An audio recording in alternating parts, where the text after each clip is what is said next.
right, we're here on video number 5. Like, can you believe so much time has passed? But we're on video number 5 Crazy. of the 6 steps to CMMC compliance.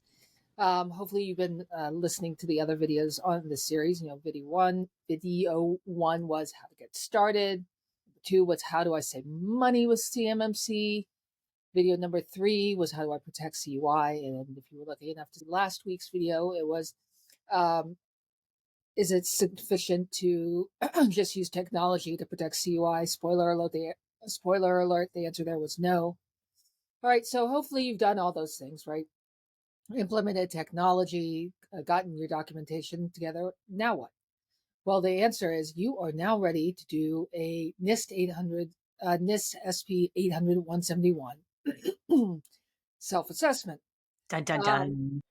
Yeah, after deploying the technology and your documentation, that's really where you should try and be next, which is create a self-assessment. Now, that's not just like, PreVeil doing marketing speak, us trying to say, hey, we think it's a good idea for you to do a self-assessment. That's actually a requirement. Yep, it sure is. And at this point, I'm going to shut up and let people smarter than me take over.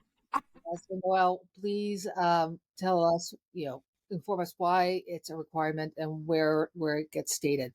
Absolutely. So the requirement for self-assessment actually is in 2 different places. So one of the places that a self-assessment is, there's the obligation for a self-assessment is against NIST 800-171.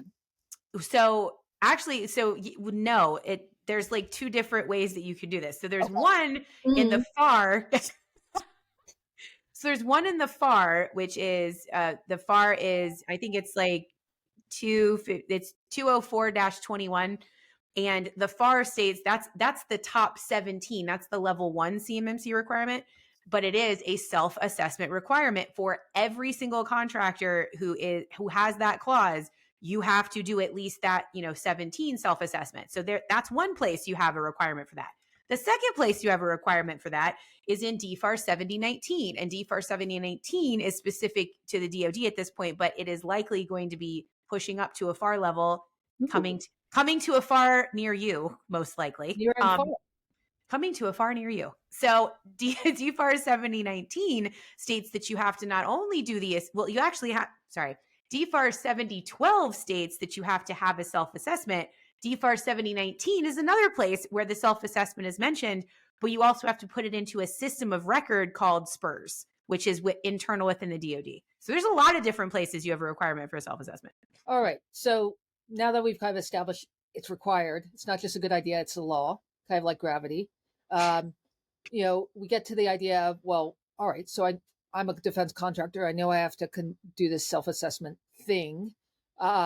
What do I do to conduct a self-assessment? I'm like, do I get out a stethoscope and look down my throat? What do I do? Like, cough.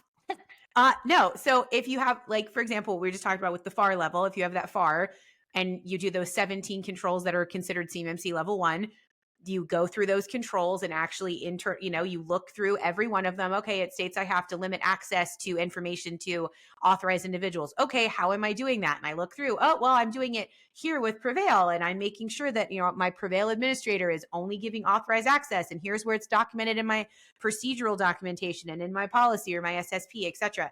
That's how the process would start. Now, obviously, if you have a 7012 clause and a 7019 clause, then it's much more involved. You're doing the same thing, but on a much bigger scale. You want to go through that's where the NIST Special Publication 800-171 comes in.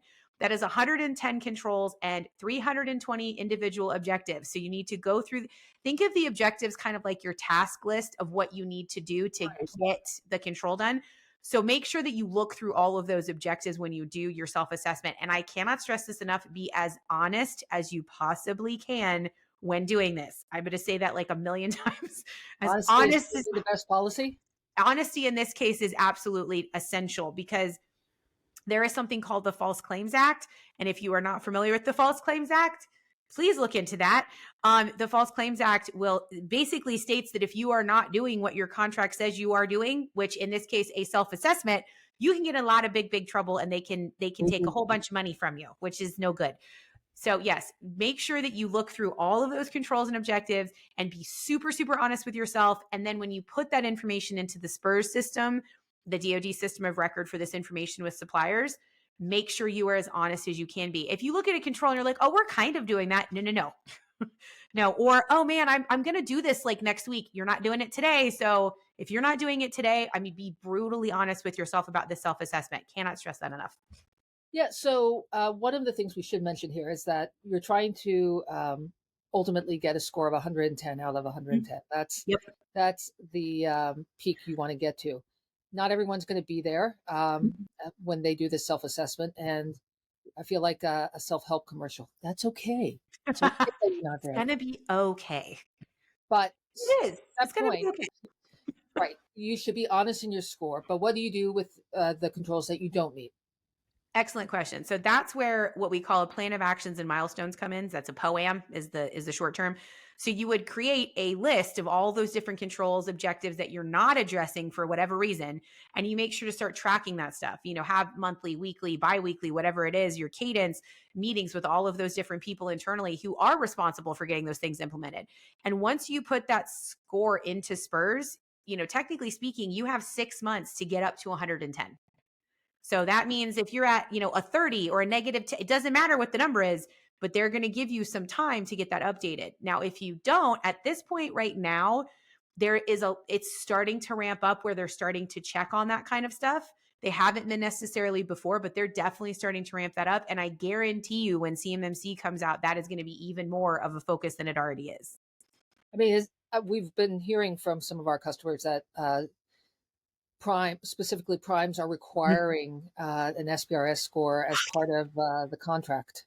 Yep, absolutely. There are quite a few primes who are getting very, very serious about their supply chain, and they should be, because obviously they are liable. They're the ones who hold the contract with the DoD. They're incredibly liable for all the members of their supply chain.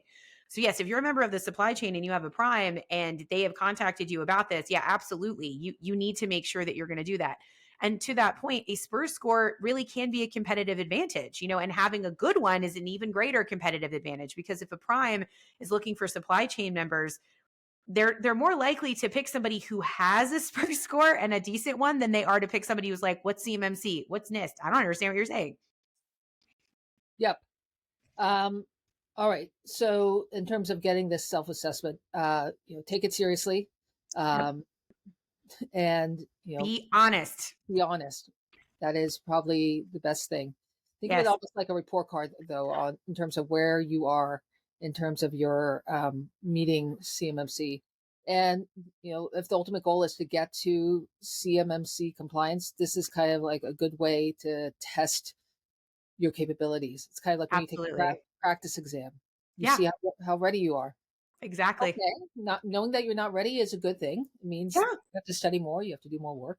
And you know what you need to work on. And okay, here's the areas where you have some improvement. Exactly. So truly, you want to do this internally for a lot of reasons, not the least of which is you don't want the DoD to do it for you. That's not what you want. Nobody wants that. All right. I think we've gotten this.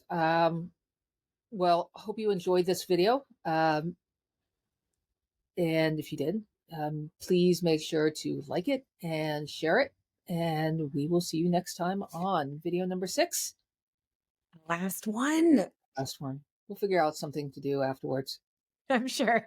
Maybe there's a place in Hollywood for actors. Yeah, for compliance? Of course. No, of course there is. There has to be. Yeah. Bye, Noël. Bye.